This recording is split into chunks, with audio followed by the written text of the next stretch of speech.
ഏറ്റവും പുതിയ വിവരങ്ങൾ വയനാട്ടിൽ നിന്ന് സുർജിത്ത് അയ്യപ്പത്തും കണ്ണൂരിൽ നിന്ന് സജോ ദേവസ്യയും നൽകും. സുർജിത്ത്, ഇപ്പോൾ ഏറ്റവും ഒടുവിൽ വരുന്ന വിവരം മുത്തങ്ങ ദേശീയപാതയിലൂടെ ഗതാഗത നിരോധനം എന്ന് വെച്ചാൽ കാര്യമായ തോതിൽ വാഹനങ്ങളെ അവിടെ നിയന്ത്രിക്കുന്നുണ്ട്, ചെറുവാഹനങ്ങളെ കടത്തിവിടുന്നില്ല എന്നതാണ്. എന്താണ് വയനാട്ടിലെ ഏറ്റവും പുതിയ സാഹചര്യം? മഴയ്ക്ക് നേരിയ ശമനമുണ്ടായിരുന്നു ഉച്ചയ്ക്ക് ശേഷം, അതൊരു ആശ്വാസമാണോ?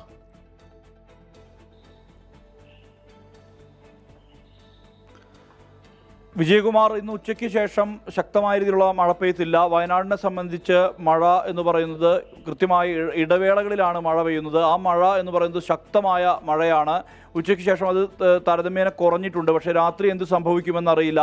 രാത്രിയിലെ കാലാവസ്ഥ നിർണായകമാണ്. രാത്രി ഒരുപക്ഷെ ശക്തമായി മഴ പെയ്താൽ വീണ്ടും സമാനമായ രീതിയിൽ തന്നെ വെള്ളക്കെട്ട് ഉയരാനുള്ള സാധ്യത തള്ളിക്കളയാൻ കഴിയുകയില്ല. ഇന്ന് ഒട്ടുമിക്ക സ്ഥലങ്ങളും വെള്ളക്കെട്ടിൽ അമരുന്ന വിധത്തിലായിരുന്നു വയനാട്ടിൽ സംഭവിച്ചിരുന്നത്. അതായത് പല സ്ഥലങ്ങളിലും വലിയ വെള്ളക്കെട്ട് ഇപ്പോഴും തുടരുകയാണ്. ഇതുവരെ 125 ഹെക്ടറോളം കൃഷിനാശം ജില്ലയിൽ ഉണ്ടായിട്ടുണ്ടെന്നുള്ളതാണ് കണക്കുകൾ. മാത്രമല്ല 26 ദുരിതാശ്വാസ ക്യാമ്പുകളാണ് വയനാട്ടിൽ തുറന്നിട്ടുള്ളത്. നാളെ അവധി പ്രഖ്യാപിച്ചിട്ടുണ്ട്. പ്രൊഫഷണൽ കോളേജുകൾ അടക്കമുള്ള വിദ്യാഭ്യാസ സ്ഥാപനങ്ങൾക്കാണ് ജില്ലാ കളക്ടർ അവധി പ്രഖ്യാപിച്ചിട്ടുള്ളത്. മാത്രമല്ല ഈ മുകൾ തടങ്ങളിൽ, അതായത് ഈ ഉരുൾപൊട്ടൽ സാധ്യത അടക്കമുള്ള പ്രദേശം വയനാട്ടിലുണ്ട്. അത്തരം ഇക്കോളജിക്കലി സെൻസിറ്റീവ് ആയിട്ടുള്ള ധാരാളം പ്രദേശങ്ങൾ ഉള്ളതിനാൽ തന്നെ ആ മേഖലയിൽ താമസിക്കുന്ന ആളുകൾക്കെല്ലാം തന്നെ നേരത്തെ തന്നെ ഇതുമായി ബന്ധപ്പെട്ട ജാഗ്രതാ നിർദ്ദേശം നൽകിയിട്ടുണ്ട് ജില്ലാ ഭരണകൂടം. അതോടൊപ്പം കീഴ്ത്തടങ്ങളിൽ താമസിക്കുന്ന ആളുകളെല്ലാം തന്നെ പുനരധിവാസ ക്യാമ്പുകളിലേക്ക്, ദുരിതാശ്വാസ ക്യാമ്പുകളിലേക്ക് മാറ്റിയിട്ടുണ്ട്. ഈ ശേഷിക്കുന്ന മാറിപ്പോകാൻ തയ്യാറല്ലാത്തവരോട് കൃത്യമായ രീതിയിൽ പോലീസിനെ എല്ലാം ഉപയോഗിച്ചുകൊണ്ട് മാറ്റാനുള്ള സംവിധാനവും എല്ലാം തന്നെ ഒരുക്കിയിട്ടുണ്ട്. ജില്ലാ ഭരണകൂടം അതുമായി ബന്ധപ്പെട്ട പ്രവർത്തനങ്ങൾ കൂടി ആയി മുന്നോട്ട് പോവുകയാണ്. മാത്രമല്ല തദ്ദേശ സ്ഥാപനങ്ങളുമായി സഹകരിച്ചുകൊണ്ടാണ് ഇത്തരം നടപടി സ്വീകരിക്കുന്നത്. ബീച്ചനഹള്ളി ഡാം തുറന്നു വെച്ചിട്ടുണ്ട്. കബനിപ്പുഴയിലാണ് ഏറ്റവും അധികം നീരൊഴുക്കുള്ളത്. അതായത് ഇവിടുത്തെ ഒരു ഭാഗത്തെ ചെറുപുഴകൾ എല്ലാം നിറഞ്ഞൊഴുകി അത് നേരെ എത്തുന്നത് കബനിയിലേക്കാണ്. കൂടൽക്കടവിൽ വെച്ച് പനമരം പുഴയും കബനിപ്പുഴയായി മാറും. മാനന്തവാടി പുഴയും ചേർന്ന് കബനിപ്പുഴയായി മാറി അത് നേരെ എത്തുന്നത് ബീച്ചനഹള്ളി ഡാമിലേക്കാണ്. കർണാടകയുടെ ഭാഗമായ ബീച്ചനഹള്ളി ഡാം തുറന്നു വെച്ചിട്ടുണ്ട്. അതുകൊണ്ട് തന്നെ ആ നീരൊഴുക്ക് ക്രമീകരിക്കാൻ കഴിയുമെന്നുള്ളതാണ് പ്രതീക്ഷ. ഇന്ന് രാത്രിയുടെ കാലാവസ്ഥയെ ആശ്രയിച്ചിരിക്കും നാളത്തെ കാര്യങ്ങൾ. എന്തായാലും ഉച്ചയ്ക്ക് ശേഷം കാര്യമായ രീതിയിലുള്ള മഴപ്പെയ്ത്ത് വലിയ രീതിയിൽ ഉണ്ടാകുന്നില്ല. അത് ആശ്വാസകരമാണ്. പക്ഷേ മഴ ഇന്ന് രാത്രി തുടർന്നാൽ ഒരുപക്ഷെ കാലാവസ്ഥ തകിടം മറിയാനുള്ള സാധ്യതയുണ്ട്. അങ്ങനെയെങ്കിൽ നാളെ കൂടുതൽ ദുരിതാശ്വാസ എന്തായാലും ഉച്ചയ്ക്ക് ശേഷം വയനാട്ടിൽ മഴയുടെ ശക്തി കുറഞ്ഞിട്ടുണ്ട്. അത് രക്ഷാപ്രവർത്തനങ്ങൾക്കൊക്കെ സഹായകമാണ്. രാത്രി കനത്ത മഴ പെയ്യാതിരുന്നാൽ വെള്ളം ഇറങ്ങുകയും ഒരു നാളെയുടെ സാധാരണ നിലയിലേക്ക് കാര്യങ്ങൾ എത്തുകയും ചെയ്യുമെന്നാണ് പ്രതീക്ഷിക്കുന്നത്. കണ്ണൂരിൽ നിന്ന് സജോ ദേവസ്യ ഏറ്റവും പുതിയ വിവരങ്ങളുമായി ചേരുന്നുണ്ട്. സജോ, ഈ കർണാടക മേഖലയിൽ പ്രത്യേകിച്ച് ഉൾക്കാട്ടിലൊക്കെ ഉരുൾപൊട്ടൽ ഉണ്ടായി എന്ന റിപ്പോർട്ടുകളാണ് വരുന്നത്. എന്താണ് അവിടുത്തെ പുഴകളിലെ സാഹചര്യം? മലവെള്ളപ്പാച്ചിൽ ആ പ്രദേശങ്ങളെ, താഴ്ന്ന പ്രദേശങ്ങളെ ആകെ മുക്കിയിട്ടുണ്ട്. ഇപ്പോഴും അതേ സാഹചര്യം തന്നെയാണോ കണ്ണൂരിൽ?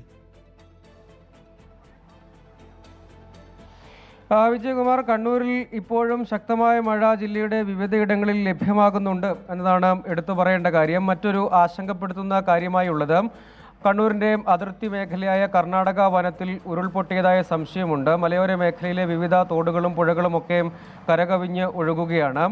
പുഴകളിൽ അതിശക്തമായ മലവെള്ളപ്പാച്ചിലുണ്ട്. മിക്കവാറും താഴ്ന്ന ഇടങ്ങളിലൊക്കെ വെള്ളക്കെട്ട് അതിരൂക്ഷവുമാണ്. ജില്ലയെ സംബന്ധിച്ച് വലിയ തോതിലുള്ള മഴക്കെടുതിയും വ്യാപകമായി റിപ്പോർട്ട് ചെയ്യുന്നുണ്ട്. മട്ടന്നൂർ നായിക്കാലിയിൽ അവിടെ ഒരു നിർമ്മാണത്തിൽ നിന്ന് റോഡ് തന്നെ തകർന്നു വീണു.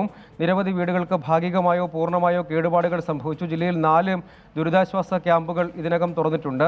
80ഓളം കുടുംബങ്ങളെ വിവിധയിടങ്ങളിലായി മാറ്റിപ്പാർപ്പിക്കേണ്ടിയും വന്നിട്ടുണ്ട്. അതിശക്തമായ മഴ, ഒപ്പം പഴശ്ശി ഡാമിൻ്റെ ഷട്ടറുകൾ പൂർണ്ണമായും തുറന്നിട്ടുണ്ട്. വളവട്ടണം പുഴയിലും ജലനിരപ്പ് ക്രമാതീതമായി തന്നെ ഉയരുന്നുണ്ട്. ആറളം പുഴ കരകവിഞ്ഞ് ഒഴുകുകയാണ്. പാലപ്പുഴ പാലം പൂർണ്ണമായി മുങ്ങിയിട്ടുണ്ട്. ഒപ്പം നുച്ചിയാട് പുഴയും കരകവിഞ്ഞ് ഒഴുകുകയാണ്. മണിക്കടവ് മേഖലകളിലും ശക്തമായ വെള്ളക്കെട്ടുണ്ട്.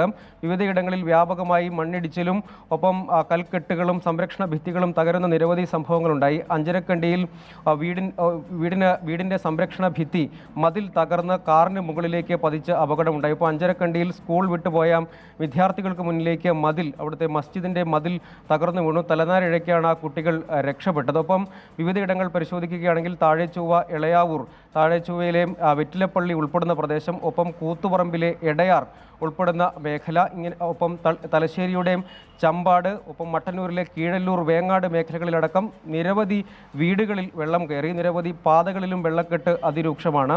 ഇപ്പോഴും ശക്തമായ മഴ ജില്ലയുടെ വിവിധ മേഖലകളിൽ തുടരുന്നു. മലയോര മേഖലയിലാണ് ഏറ്റവും ശക്തമായ മഴയുള്ളത്. ജില്ലയിൽ റെഡ് അലേർട്ടാണ്. നാളെ വിദ്യാഭ്യാസ സ്ഥാപനങ്ങൾക്ക് മുഴുവൻ അവധി നൽകിയിട്ടുണ്ട്. ഇന്ന് വിദ്യാഭ്യാസ സ്ഥാപനങ്ങൾക്ക് അവധി നൽകിയിരുന്നില്ല. മിക്കവാറും പാതകളിലൊക്കെ തന്നെ വലിയ തോതിലുള്ള വെള്ളക്കെട്ടുണ്ട്. വെള്ളക്കെട്ട് മുറിച്ചു കടക്കാനൊക്കെ സ്കൂൾ ബസ് മറ്റും ശ്രമിക്കുന്നത് അപകടകരമായ സാഹചര്യം പലയിടങ്ങളിലും സൃഷ്ടിച്ചു. അത് വലിയ തോതിൽ വിവാദമാവുകയും ചെയ്തിരുന്നു. അതിന് പിന്നാലെ ഏതായാലും മുഴുവൻ വിദ്യാഭ്യാസ സ്ഥാപനങ്ങൾക്കും അവധി നൽകിയിട്ടുണ്ട്. നാശനഷ്ടങ്ങളുടെ കണക്കും ഇപ്പോഴുള്ള മഴയുടെ ലഭ്യതയും ശരി സജോ, എന്തായാലും കണ്ണൂരിൽ ഇപ്പോഴും മഴ തുടരുകയാണ്. മലയോര മേഖലകളിലാണ് കാര്യമായ മഴ പെയ്യുന്നത്.